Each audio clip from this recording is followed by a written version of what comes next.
the stream first.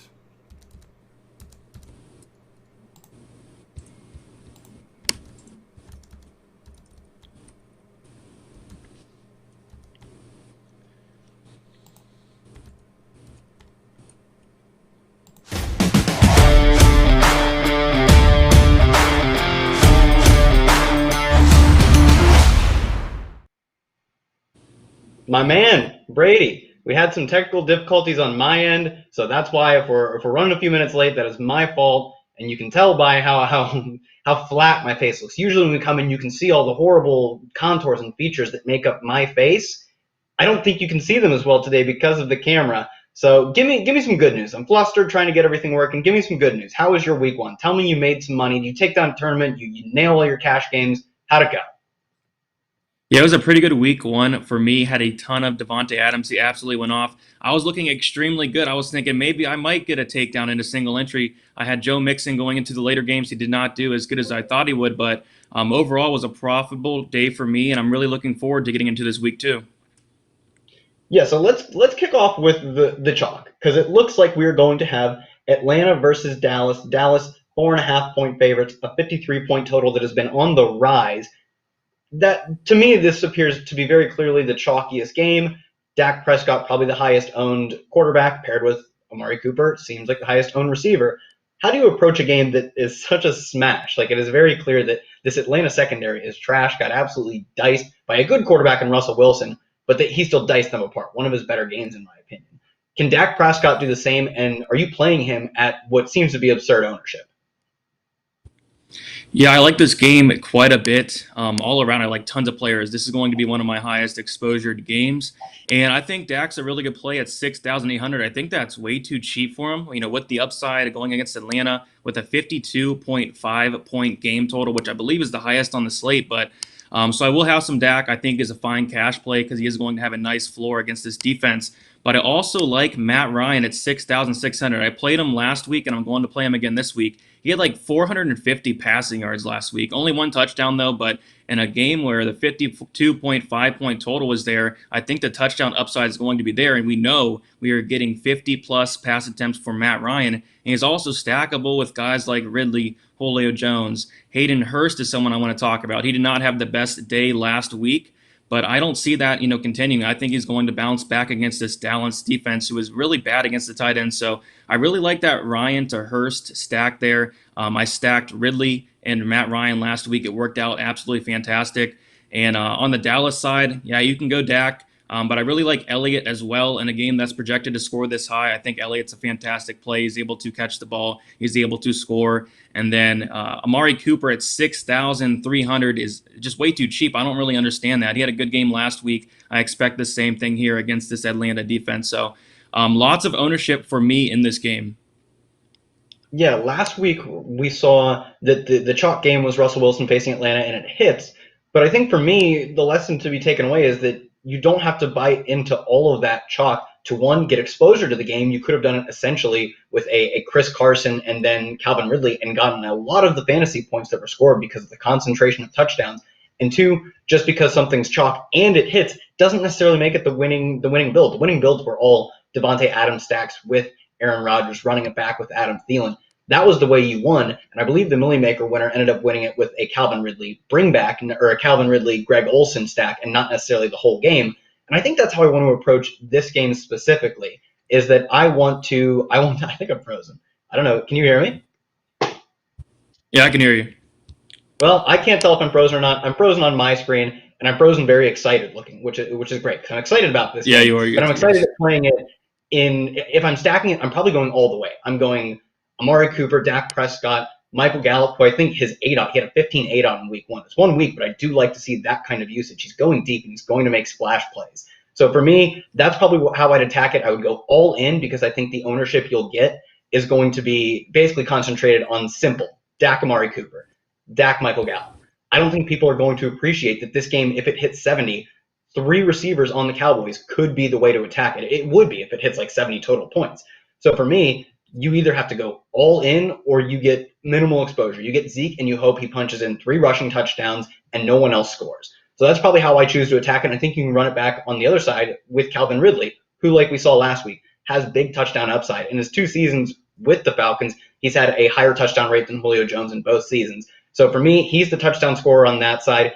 Maybe Todd Gurley, although he did see his receiving work limited. It was 5 targets. 2 his backups also got 5 targets and were running routes on a consistent basis. So I think I'd probably, just because of the ownership, unfortunately, go a bit more minimal with the stacking or go all in. Next game I have on the slate here, we have Pittsburgh versus Denver. I don't want to spend too much time on this one. Pittsburgh, 7.5-point favorites, 41.5-point total. Pretty meh. It's okay. It's an okay total. It's not the worst of the slate, I don't think, but it's not great. For me, that just says maybe there's some running backs here, especially with Philip Lindsay going down. I think they say he might be able to play week 1, and the same for James Conner. I would bet neither of those guys play. That means Melvin Gordon probably gets a boosted workload, and Benny Snell, who looked slick in the running game on that Monday night game, could be the bell cow back for this team. Are you buying into Benny Snell at a very cheap price right now? I think it's fair to assume James Conner doesn't play. Yeah, if Conner does not play, Snell is somebody I'm definitely looking at. He looked fantastic. But Melvin Gordon is interesting, especially if Lindsay doesn't play. The thing is, this Pittsburgh defense looks absolutely fantastic. They held Barkley to less than 10 yards. So I'm not so sure I want to, go and play that Melvin Gordon. I think he's going to be, kind of high owned if Lindsay doesn't play. So I might just stay away from that. The Pittsburgh pass catchers are pretty interesting. Juju Smith-Schuster had himself a game. Deontay Johnson at 4,500. He had 10 targets last week. But really, I'm probably just going to be looking at this Snell play if Conner is indeed out against the Denver Broncos. Not the best matchup in the world, but I think he can definitely get some volume, and I really do like that price. Yeah, that's mostly what I've got. Let's move on to our next game. I have one that I think some people will be interested in. Minnesota versus Indy. Indy, 3-point favorites, 48.5-point total. We see this Minnesota over the past 2 years. Their secondary has just come crumbling down. Maybe that's a reason to get excited about Paris Campbell or T.Y. Hilton. But to me, Philip Rivers is gone full check down. He's checking it down to Paris Campbell, and Paris Campbell is doing work after the catch. He's checking it down to his running backs, and they can do work. His deep ball was still horrible in week 1. I just don't think he doesn't have the juice anymore. He didn't have it in week 1. He was outside the top 30 in passer rating last year on deep balls, and he didn't show anything to change my opinion so far. I look at the running backs. Jonathan Taylor, I believe, is 57 on DK. He's a guy who I think he's competing with Kenyon Drake in that range of guys you are jamming into your lineups. In my opinion, I think Taylor's the better play because of ownership. I think Kenyon Drake, playing on a better offense, has less competition for targets out of the backfield, doesn't have Nyheim Hines breathing down his back, is the better points per dollar play. I'm seeing him come close to 30% ownership on some sites, basically saying that a third of the field, over a quarter of the field at least, is going to want to play him, whereas Jonathan Taylor, popular, but not in that range. I think they are close enough in projection that my tournament mindset just says play the lower ownership guy. So Jonathan Taylor, what is your take? Is he a lock for you, or is he a guy you can still find ways to get off of? And any interest in a stack of this game? I'm lukewarm on it. I think there are probably games that have a more likelihood of really hitting a high total, but the total is up to 48.5, which is up 2.5 points. Maybe I'm selling specifically the Adam Thielen side and the Dalvin Cook side of this thing short, even if I don't like Rivers. Yeah, I like this game actually quite a bit. Rivers is very interesting. He threw the ball 46 times last week, so the volume is going to be there, and he's really, really cheap, 5,900. He has all the weapons. He's able to check it down to his running backs. Jonathan Taylor, 5,700. This is probably where I'm going to go in cash. I'll also have in some tournaments as well. He's just way too cheap. He's going to most likely get the bulk of the carries. He's going to be able to get receptions as well. Had a couple of receptions last week. A lot of people weren't expecting him to go out there and do that, but ended up doing it. So Taylor's someone I'm really looking at. T.Y. Hilton is interesting. I really like the price. It's really intriguing at 5,700. But like you mentioned, Rivers isn't that great at throwing the ball down the field. And Paris Campbell did very well last week. 4,500 is way too cheap. So I kind of like Rivers in this spot. I think he'll be a little bit lower owned. And I think the volume's there. I think the weapons are there. And against this Minnesota defense, who looked absolutely awful against Aaron Rodgers and the Packers. Aaron Rodgers had almost 400 yards, almost 3 touchdowns, something like that. Crazy game there. And I expect Rivers to, not do something like that, but still be able to have a good game there. So on the Minnesota side, I guess Cook is pretty much always in play, but I'm really liking Adam Thielen. He did fantastic last week, had himself a game. I think he had 34 fantasy points, something like that. So I might do a Rivers and Campbell stack, run it back with Thielen, maybe a Rivers Hilton stack, run it back with Thielen, something like that. That's how I'm looking for in this game.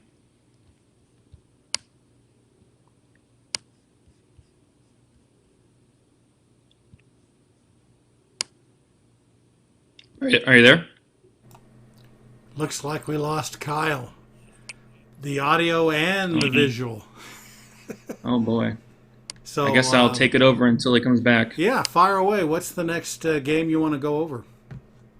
All right, we will talk about the Packers and the Lions here. Really, in this game, I'm just looking at Aaron Rodgers. How can we ignore the crazy game he had last week? 33.8 fantasy points. And, it's really surprised me last week because he usually doesn't go out there and use all his weapons. It's usually just Davante Adams. It's usually just, Davante Adams and Aaron Jones. But he was able to spread the ball around. So I like Adams in the spot quite a bit against this Detroit secondary. It's just another great matchup. It's really hard to ignore these two plays. So Rodgers-Adams stack is something I'm going to be looking at. Other than that, on the Detroit side, Hawkinson, he had a good game, 16.6 fantasy points last week against this Green Bay secondary. So I could see myself doing a Rodgers to Adams stack and running it back with Hawkinson. But I guess it's really interesting to maybe take a shot at some of these other receivers. Scantling is interesting at 4,600. Lazard at 5,300. I don't know if they're going to have that same volume as last week, but it's really something to think about. Maybe this year he's going to be able to use them a little bit more. So mostly Rodgers and Adams for me. You're still on mute, I think. Yep, your audio is not coming in, but we do have your video. So keep trying. Let me look to make sure. Yeah, I have it on here. So you may want to log out and come back in, see if that works. I don't know if he hears us. But anyway, Brady, what's the next game? But the Lions is a good All right, we'll go to the next because the Lions have not shown that they can play defense. When they're up 17-0 and you lose to Washington, that ain't good. Any luck? Yeah, not at all. We're back. Am I home? Yeah, you're there. Yep. For now, this is the James Conner plays 10 snaps and ruins all my showdown lineups of shows, apparently, where I come in and drop nuggets for 4 games and then I'm out for the next 8 or whatever. I agree with a lot of the Packers talk. I think they're going to get a lot of maybe recency bias ownership based on how we saw the Aaron Rodgers FU World Tour begin for people doubting him. But I'm not sure. This isn't a good secondary. It's not a good defense. But I think that Minnesota defense could end up being one of the worst in the league. I still think this team is built to have a bit of a balanced approach with having Aaron Rodgers propelled some receivers to good games. They're not particularly talented receivers outside of obviously Davante Adams, who I think now that Michael Thomas is injured is just Michael Thomas. He is what we're going to call Michael Thomas from now on. Crazy target share. He topped, I believe, 40% air yard share and target share in his first week. Those are crazy numbers. I still think he will lead the league in target share and air yard share going forward. So he's a guy that I think you probably, if you can get the money, you have to be getting him into your cash game lineups. Outside of that, on the other side, I think TJ Hawkinson as a crazy athlete and a guy who could be benefiting from Kenny Golladay either not playing or being injured is a guy I'd go to. This isn't my favorite game. I think it's going to be a little over-owned relative to what we could expect. I think there's some lower owned, lower total, but could hit the over spots. I have one here that I don't think is the case. Gardner Minshew, the Jags, 9-point dogs to Tennessee and a 42-point total. Derrick Henry, 30 touch upside, relatively inexpensive, just under 8,000. Any interest in any guys outside of him? Because I think it's fair to say that he is a fringe cash game play. I think there are cheaper plays that I'll probably end up being on, but if someone told me they had Derrick Henry in cash, I wouldn't blame them. So this game is probably the one I'm least excited about playing in my lineups, and really the only person I have highlighted here is Derrick Henry at 7,900. The rushing upside's there. The volume is there for Henry, and going against this Jacksonville's run defense, it's something I really want to target. So 7,900. I'm kind of debating between going maybe an Elliott in cash or maybe a Henry in cash, but Henry is something I'm definitely going to be looking at. But that's about it in this game. It's not the prettiest game to play. Yeah, for me, I think I would even be going Zeke in that 1v1, just given the receiving upside, the scoring, the overall scoring profile of his team. Dallas is probably going to be scoring more points, I would imagine, despite, the Jacksonville defense is terrible. The Dallas offense is just better. So for me, Zeke is still the guy. I don't think Henry is a bad play by any means. I get why you'd consider him. I'm just going to take what I think is a better receiving projection and a similar carry projection. Maybe you give Derrick Henry the edge in carries, but targets are targets, and they're really valuable in fantasy, especially if you're playing on DraftKings, but even on FanDuel, they're still quite valuable. So for me, he's the guy, and like you said, this game is one of the worst. I'm not really interested in it. Another one that maybe people are going to draw more interested in, Chicago, 5.5 point favorites over the Giants, a Giants team that couldn't really get much going, specifically in the Saquon Barkley realm. A 42-point total. What are you doing with Saquon Barkley? He was so incredibly inefficient as a rusher. He gets it done enough through the passing game, but it was ugly on Monday Night Football. The Chicago defense, another stout defense like he faced in Pittsburgh. I would say a lesser defense, but still one of the best. What do you do with Saquon Barkley at this point? Yeah, we have to take into consideration, the Pittsburgh defense, but that was, kind of embarrassing, like less than 10 rushing yards. I did have him in a lot of showdown lineups, so that wasn't good, but I'm probably not going back to him this week. Like you said, Chicago's a pretty solid defense themselves, and there's just the plays around him that I like a little bit more.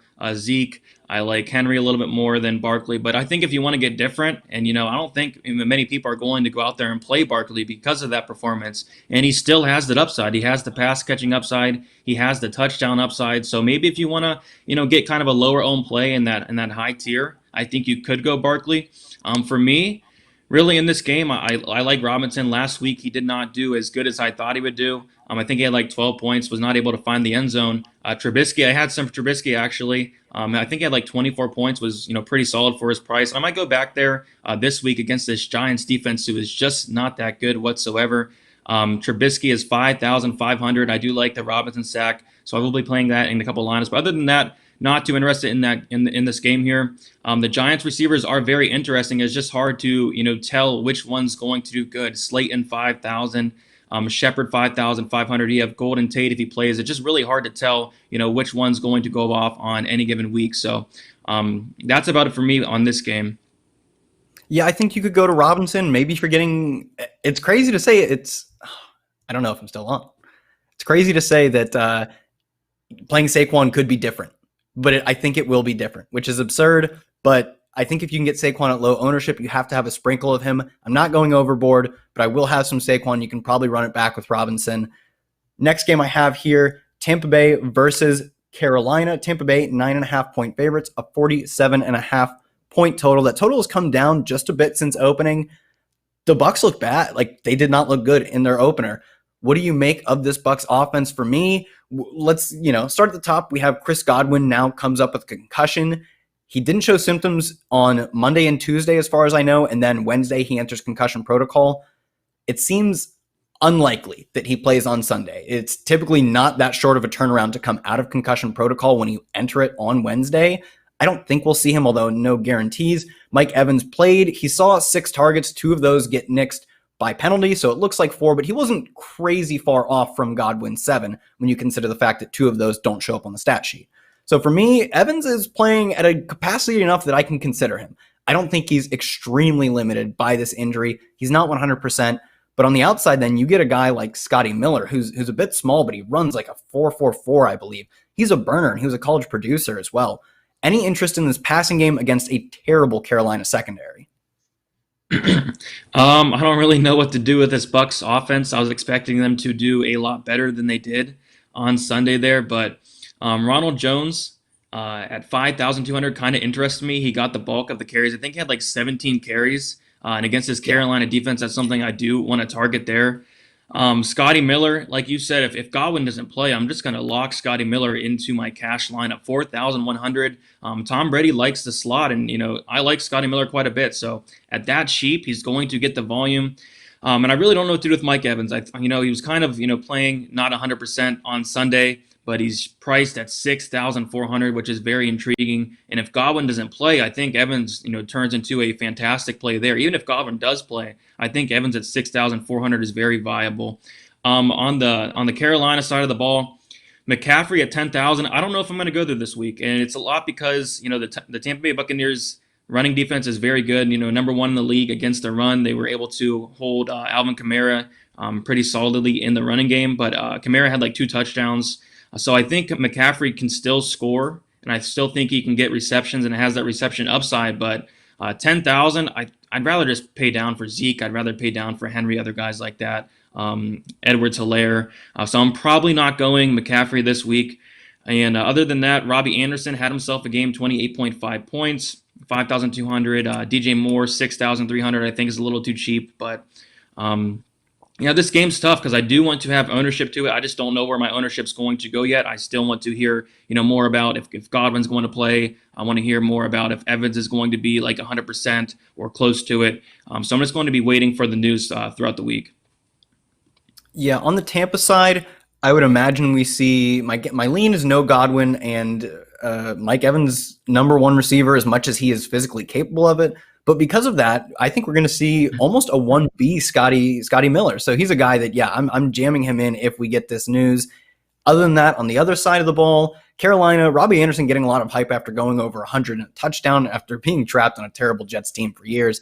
We still saw DJ Moore lead the team in targets, lead the team in air yards. We know he is a stud. We saw what he did last year in the face of terrible quarterback play on a terrible offense. He's the guy I'm going to be going back to. I get that Robbie Anderson had a good game. I don't think it's sustainable based on the opportunity. At least, that level of production is certainly not sustainable. I don't think it's even sustainable that he leads this team in receiving production. DJ Moore is getting the volume. I'm going to chase that volume and go with DJ Moore. And like you said, this is a tough Tampa run defense. Christian McCaffrey is so expensive at $10K. Last week, he had a good game. He did not appear very often in the top 0.1% of lineups. You don't need to, unless Christian McCaffrey goes for 45, you simply don't need him in your lineups. If he goes for 30, he doesn't end up being that great of a play. At 10K, that is just not the Josh Jacobs incredible. Like when a guy like Josh Jacobs can outscore him, when guys like Dalvin Cook, Zeke, Jonathan Taylor, Kenyon Drake can all put up 70, 80% of his production on a given week at the cost of, 60, 50%, you go with those guys and you won't hit on them all the time. I like Jonathan Taylor this week. I don't know if he's going to hit, but I know if he does hit, he gives me such a massive edge over the people who get a similar score, maybe 5 more points out of CMC. So for me, I'm rarely in on CMC just because of his price right now. Let's hop into another game. Miami versus the Buffalo Bills. Miami's 6-point dogs, a 41-point total. Josh Allen, shredded the bad Jets defense last week. He could do the same this week against another bad Miami defense. I'm just not sure how I want to stack this team. We saw Devin Singletary's out of all of my lineups now. I have hardly any interest in him because we saw Zach Moss getting the red zone work. The receivers, John Brown comes up Wednesday with a foot injury, didn't practice. Is it all the Stephon Diggs show, and does that matter with such an inaccurate passer? So if Brown does not play this week, I think Diggs will be a fantastic play. But I do like Josh Allen at 6,700. He's going to have that rushing yard upside. He's actually, I think, he's a really good quarterback himself as well. 33 points last week against a poor defense, but he's playing another poor defense in Miami this week. So I'm probably going to play some Josh Allen. And it's tough. If Brown and Diggs both play, it's like, who do you stack them with? Brown's 6,000, Diggs is 6,500. You really can't tell who's going to go off. But if Brown doesn't play, it makes it a lot simpler. So I'll be looking for that news there. Allen, Diggs stack, without Brown playing, I would be really interested in. Other than that, not too much interest in from the Miami side of the ball. Don't really want to touch anything there. Don't want to touch the Bills running backs, especially with Zach Moss getting those red zone carries there. The Bills defense, if we're going to talk some defenses, I think they're fine at 3,900 against Miami. I think they'll do good. It's a little bit pricey though. But other than that, just got to look out for that John Brown news. If Brown's out, I will definitely have a decent amount of Diggs. So we've talked about a handful of not good games. I might have actually found the worst one. Jets, 7-point dogs to San Francisco, 42.5-point total. We see George Kittle shows up. It was either no or limit. I think it was no practice. Him and Brandon Ayuk both no practice on Wednesday or earlier today. Maybe it's a Raheem Mostert. They run him out and run the ball every single play because their receivers and tight ends are all dead. Maybe that's where you go. Outside of that, no Le'Veon Bell on the other side. Jamison Crowder needed one long catch towards I think it was in the second half where he broke a tackle to make it happen. Jets offense is terrible. San Francisco against a bad Arizona defense didn't look much better. I think both these teams are trending in the wrong direction, and I'm just not buying into it. Yeah, you're probably right. This is probably the game you do not want to target on DraftKings. If anything, maybe some Mostert at 6,400. Don't know how much they're really going to pass the ball, especially if Kittle does not play. So I guess that's one way to look at it. Chris Herndon at 3,400, really cheap tight end. I think he had like 6 to 8, something like that, targets last week. I think he's a decent option if you do want to punt down at tight end. But other than that, not too interested in this game. I think Bell's on the IR now. I don't think he's playing for a couple weeks. Yeah. So maybe Josh Adams is someone to look at 4,400. That's extremely cheap, but this is not a game that I'm not all that interested in playing. Yeah, I'm not playing any Frank Gore. I think they said he'll be the starter. I don't think, if LaMichael Pirines healthy, he'll end up taking away targets, and Sam Darnold, I don't even know if he can target a running back anymore. He looked done. This Adam Gase offense just ain't doing it for me. Let's move to the next game I have. Los Angeles Rams versus Philly, another team that looked scuffed week 1, Philly. Carson Wentz gets sacked 8 times. I believe that was a career high for him by a very stacked front Washington team, but you still can't be letting that happen. Their line is so banged up. Miles Sanders is expected to play week 1, but what is he rushing behind, and what can his quarterback do? Philly's a team I'm not super interested in. The Rams, they come out and kind of surprised Dallas with the win in week 1. Don't put up a ton of points in doing it, but Dallas didn't really force them to. I've always been interested in the Rams because they're a team that when they're losing, they pass at such an incredibly high rate. I believe when they're at a deficit at all last year, they passed at a higher rate than any other team. And when they were losing by 7 or more points, they ran faster than any other team, like 20 seconds per play over a second faster than any other team. So they run fast, they throw a lot when they lose, and when they win, it's usually because Goff plays particularly well. So for me, they have a very sort of positive range of outcomes where if they're bad, they're good fantasy bad, or when they're good. So I like this team a lot, but I'm not sure what to make of the Philly side. We see Zach Ertz maybe getting pushed to a real target squeeze in the sense of he's not going to be the Zach Ertz by Dallas Goedert going over 100, scoring a touchdown. What do you make of the tight end situation? Do you like any part of this game? It's a game with a decent total, 47. Are you buying into maybe a Philly bounce back? Yeah, I mean, you kind of have to bounce back after that performance against the Washington football team. I was really not expecting that whatsoever. I guess what I'm looking at here is, of course, you can play Goddard. You can play Ertz. They're always in play. It's just a tricky situation because both guys are more than capable of doing well on any given week. Miles Sanders, I believe he's going to play this week at 6,000. I was all over him last week, and he ended up not playing. Don't know if I'm going to go back to him here because that Philly offensive line, kind of beat up. Did not show me any, much great things on Sunday. So I'm kind of, wary about that. And plus, maybe he's going to be a little bit more owned than he should be. But that price is intriguing for Miles Sanders. Malcolm Brown at 5,700 for the Rams is pretty intriguing to me. 26 fantasy points. It looks like he's going to be the guy for now. 5,700 is not a bad price for that. Other than that, on the Rams side, I really don't know what to do. I'm probably not going to play much of this game here. I mean, you have Robert Woods, you have Cooper Kupp. I think they're in play, but just not overly interested in it. As a defense, maybe the Rams, because the Eagles are very beat up on the offensive side. Maybe the Rams are able to have a good day at 2,800, but other than that, I'm not too interested in this game as a whole. Probably as much as I should be. With the 47-point total, that is a little bit intriguing, but I don't know. This is a tough game to call. Yeah, let's hop into one that I think is going to be, it has the same total at 47, but is going to have a lot more popular pieces. It is the Cardinals versus the Washington football team. Cardinals 7-point favorites. Kylo Murray last week has the 100-yard DK bonus. They kneel out of the shotgun twice, and he loses like 9 yards on 2 kneels and costs me a lot of money. I don't know if he thought about that when he decided to kneel out of shotgun 4 yards deep, but he did it. It does illuminate his upside, though. He has Lamar Jackson type of 300, 100 upside. I'm not sure if Washington is the team to score points at will to force Kylo Murray to throw a ton. They could just get up by a touchdown early and pound Kenyon Drake, who has a criminally low price of $5,900. I talked about Jonathan Taylor being a pivot. That's because Kenyon Drake is so high owned for good reason. It is a strategy play. It is not an indictment of Kenyon Drake, who got the bulk of the carries, got a handful of targets. My only reason for maybe like it being anything other than a strategy play is that Chase Edmonds, 5 targets to Kenyon Drake's 2, also gets a red zone target, which I believe is the one he scores on. That's worth noting, but Kenyon Drake still ran more routes than him, played on more of the receiving snaps. Kenyon Drake at 5,900, one of the weaker prices on DraftKings' behalf this slate. DeAndre Hopkins, Kyler Murray both have a ton of upside. Where are you going on this Cardinals side? But more importantly, how do you run it back? Are you stacking this, and do you run it back? Because the Washington side is just meh.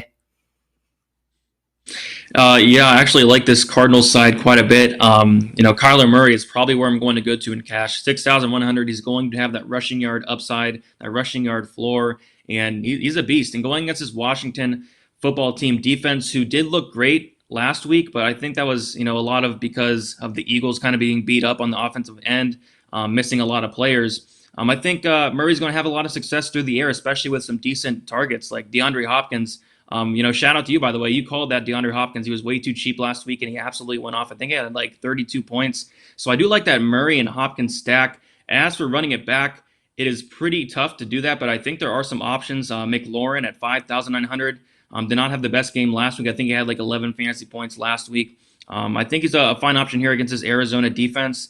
And then Thomas, the tight end, at 3,600, way too cheap. Had a decent amount of targets last week. I think he scored like 13.7 points.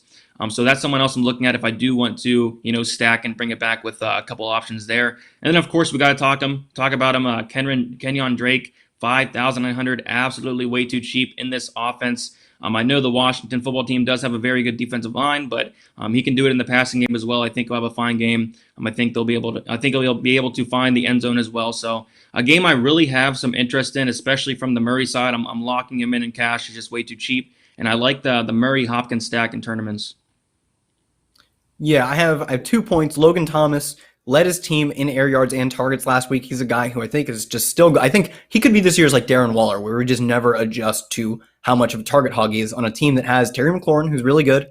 Steven Sims is okay as a slot receiver or whatever, and that is it. Absolutely it. So for me, he's a guy that I think I'm going to try and get in on this low price at. One other note, maybe in tournaments, I could see myself going some Washington defense. I think you don't want to generally be playing against Kylo Murray, but he did lead the league in sacks last year, sacks taken last year. And we saw the Washington defense come out and sack Carson Wentz 8 times with 4 first-round picks on their defensive line. Probably just a play on them being cheap and having a lot of sack upside. Maybe they get a fumble or force of pressure that turns into a pick 6. I don't think it's probably in the play for cash. I don't know, maybe consider defense. I'm just trying to save money at defense, even in cash and tournaments, whatever. So I think maybe they're an interesting leverage play. Outside of that, Logan Thomas, and I'll probably move on. Kansas City, Los Angeles. Chargers, 8.5-point dogs. Poor Los Angeles. 50-point total. The total dropped to 47.5, which is interesting, but it's still quite high for the slate, or at least reasonably high. And most of that, I think is probably on the Chargers just not being an exciting team based on how they played Cincy. Based on how they played Cincy. Quite a boring game. Comes down to a last-second field goal. I think Randy Bullock botched. Whatever. The big concern here is that Tyrod Taylor targets Austin Eckler just once. I am going to not write that off, but I'm going to say that is somewhat of an anomaly. Austin Eckler, targets are a talent statistic. That is what they are.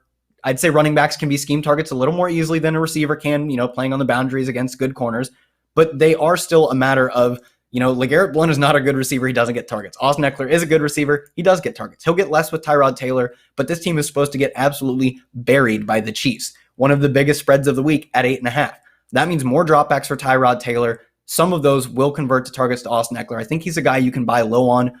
On the Chiefs side, is Clyde Edwards-Helaire just such a terrible price, and why is nobody all over it? I think he should be one of the chalkiest running backs of the slate. The ownership I've seen for him is very modest. Are you in on Clyde Edwards-Helaire like I am? Yeah, I am actually. And I noticed that as well. Not many people are talking about Edwards-Helaire and 7,400 in a game that's projected to score decently high.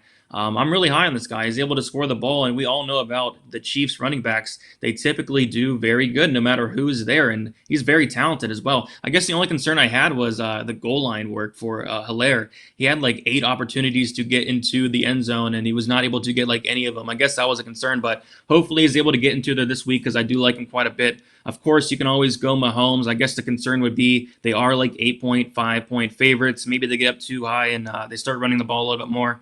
Other than that, on the Chargers side, like you mentioned, Eckler, only 1 target, which is very concerning. I thought he was going to have a lot more than that, but this is a game where they're most likely going to be trailing, so the targets have to come, right? So I guess Eckler, I think he's going to be a lot lower owned because people are going to see that only 1 target, maybe think, it's what it's going to be like for the rest of the season. I don't think so as well. So Eckler could be kind of a spot where he's decently low owned there.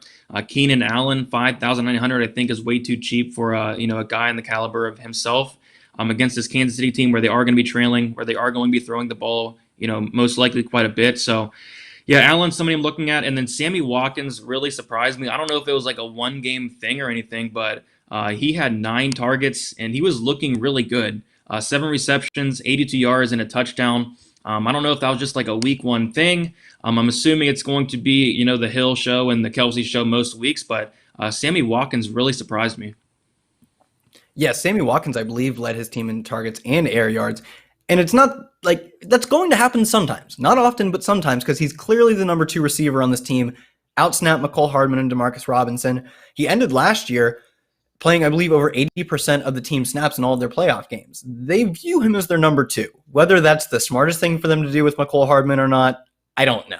But that's how they view him, as their second receiver with McCole Hardman playing a gadget player role. So until they show us that that's not how they're going to treat them, Sammy Watkins will be in play as Patrick Mahomes' second receiver every week.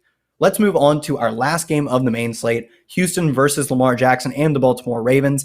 7-point dogs, 7-point dogs, Houston are a 52-point total. Lots of points in this game. Salary's a bit high on the Ravens side, especially when you look at a guy like Lamar Jackson, priced all the way up there as the number 1 QB, over 8,000, I believe.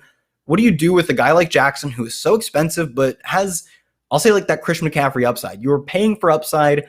I'm not sure if you're exactly getting it when you can save so much money. And then are you stacking him? Are you running him back? And why is Will Fuller one of the best receiver plays on this week? Yeah, Lamar Jackson is someone who's always going to be in play, and like on a game with this big of a total, it's something I'm really interested in. And I did play Lamar Jackson last week. I stacked him with Andrews, and Jackson had like 30 points in like the first, until like the third quarter, and then they started running the ball a little bit more because they were up so much on the Browns. So Jackson's someone I'm looking at. You can stack him with Brown. He's 6,200. You can stack him with Andrews. He is 6,300. I really like that stack quite a bit. On the Houston side, I don't really know what to do. I mean, the Ravens defense looked absolutely fantastic, but I think that was more because of the Browns just really couldn't get it going. So Will Fuller at 6,300 I like. David Johnson looked really good last week. He's 5,800. I think that's way too cheap, for how much they're going to use him. But in this game, Lamar Jackson, I'm probably not going to go there in cash because I do like Murray, who's like 2,000 cheaper, but I do think Lamar Jackson is a good tournament play. Maybe with a Mark Andrews stack, maybe run it back with Will Fuller. I like that quite a bit. Yeah, for me, Will Fuller, I just don't get another guy. We talk about Clyde Edwards-Helaire. He's got the role. He's on the right team. Why isn't his ownership through the freaking roof?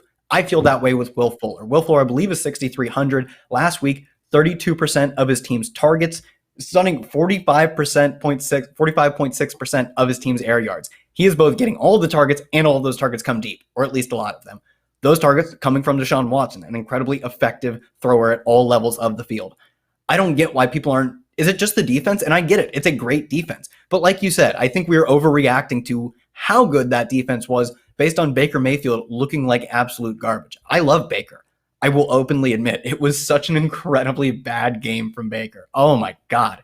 This defense is good, but I don't know if they're completely shutting down Deshaun Watson good.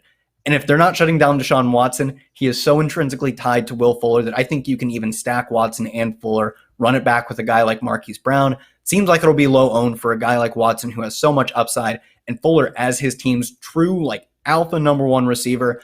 I don't see how he's not one of the chalkiest plays that's slated at this price. If it's just defense, I'm willing to fade 1 week of a bad defensive matchup against a good defense. I'm fading that for 1 week given the volume. Yeah, I agree. Will Fuller is someone who I'm definitely going to be looking at.